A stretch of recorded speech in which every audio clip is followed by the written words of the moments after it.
नमस्कार मित्रांनो, मी नीता। तर आज आपण हे आळूची पानं आहेत ना, तर याचा गिरंगुटा बनवणार आहेत, म्हणजे पातळ भाजी। तर ही भाजी आपण लावलेली तुम्ही पाहिली आहे कशी लाव। हे पान कसं तोडायचं तुम्हाला माहिती आहे ना, असं उमरलेलं असतं हेच तोडायचं। आणि ही पांढरी आळू आहे, ही पांढरी आळू आहे ना, हीच आम्ही खातो कारण ही चवीला खूप छान असते।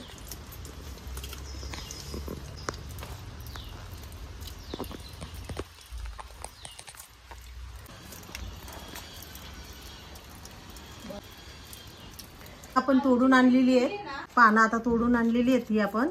तर आता ही आपण कापून घेऊया भाजी, बारीक बारीक अशी चिरून घ्यायची भाजी। घरची आळू आहे, खायला एकदम चविष्ट लागते भाजी।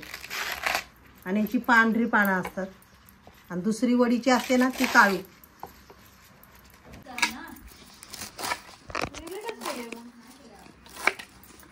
हे बघा अशी चिरून घ्यायची भाजी सगळी।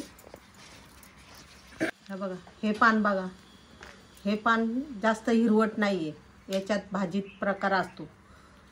ही पातळ असतं पान एकदम, आणि जी बाजारात विकायला असते ना आळू, तिचं एकदम मोठं पान असतं आणि हिचं पण मोठं होतं, पण हिला आम्ही जरा खत नाही मारला त्याच्यामुळं छोटं राहिले ते।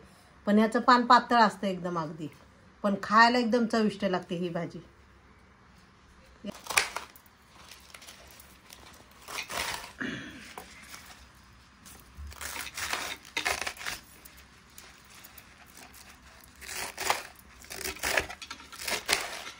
आता ही भाजी आपण धुवून, हे बघा अशी चांगली स्वच्छ धुवून घ्यायची आणि कुकरमध्ये 8-10 शिट्ट्या होतोपर्यंत शिजत टाकायची। तर ही भाजी आमची जरा जास्त माणसांसाठी बनवत आहे, त्यामुळे मी मोठ्या कुकरमध्ये शिजत टाकत आहे। त्याच्यामध्ये एक तांब्या भरून पाणी टाकायचं टाकलेलं आहे, हे बघा बघू शकता तुम्ही।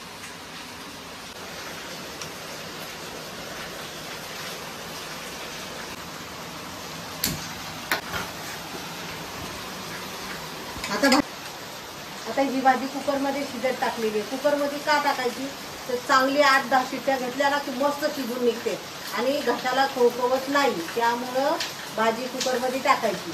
आणि त्याच्यात थोडीशी वाटल्या तर किंचित चिंच टाका तुम्ही, म्हणजे आंबट गोड करण्यासाठी चिंच टाकायची, जास्त टाकायची नाही, मग जास्त आंबट होते म्हणून थोडीच टाका। ह्या भाजीसाठी आपल्याला काय लागणार आहे, कोणी तुम्ही हिरवे वाटाणे ते टाकू शकता। तर मी ही चण्याची डाळ टाकणार आहे भाजीमध्ये, पण मी सेपरेट शिजत टाकणार आहे, कारण की ती आपण भाजी शिजत टाकले ना, ते जर ही चण्याची डाळ टाकली असती तर गाळ होईल, म्हणून मी वेगळी शिजत टाकते आणि याच्यामध्ये शेंगदाणे टाकणार आहे।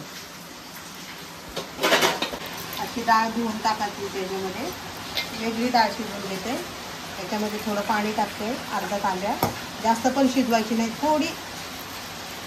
थोडीशी शिजली पाहिजे, कारण आपण फोडणीला देताना ही डाळ टाकणार आहे ना, मग त्याच्यामध्ये पूर्ण गाळ व्हायला नको, म्हणून थोडीशी जराशी नॉर्मल शिजवून घ्यायची। आणि ह्याच्यामध्ये थोडे शेंगदाणे टाकणार आहे मी, मूठभर, 1 वाटीभर शेंगदाणे टाकते।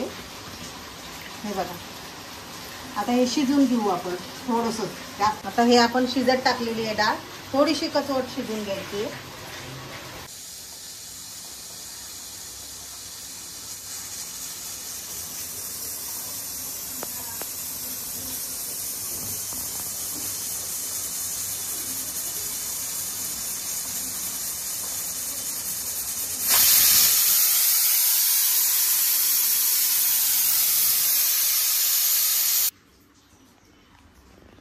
भाजी शिजून झालेली आहे, हे बघा। खाज येत नाही ना, मग जास्त शिजवायला लागते तिला। हे बघा मस्त शिजून झालेली। तर ती तुमच्याकडे मॅशर वगैरे काय आपल्याकडे असतो ना, त्यांनी अशी चांगली एकजीव करून घ्यायची, हे बघा अशी चांगली एकजीव करून घ्यायची। आणि मग आता आपण तिला फोडणी देऊया,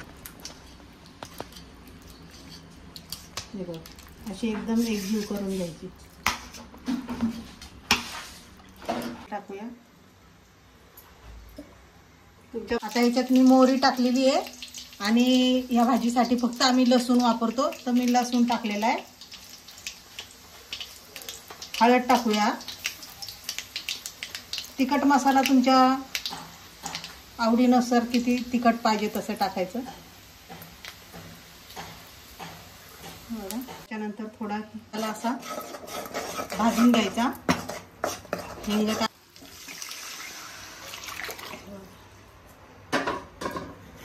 टाकलेली ती पण टाकूया आता. म्हणजे तुमच्या चवीनुसार मीठ टाका. आता मला जास्त टाकू नका. टमॅटो टाकलाय त्याच्यामुळे मी चिंच पण थोडीच टाकली. त्याला गोड आंबटपणा येण्यासाठी थोडासा तुम्हाला आवडत असलं तर गूळ टाका, नाही तर नका टाकू. पण त्याची चव जरा वेगळी लागते म्हणून हा गूळ टाकायचा. आणि आता आपली भाजी शिजून देऊ 10 मिनिटं परत.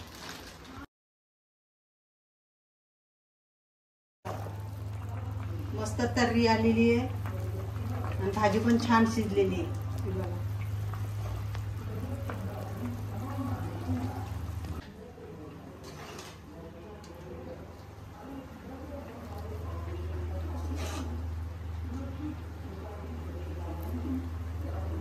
आपला गिरगुटा तयार आहे. म्हणजे याला पातळ भाजी पण बोलतात. तर माझ्या व्हिडिओला लाईक करा, शेअर करा, सबस्क्राईब करा.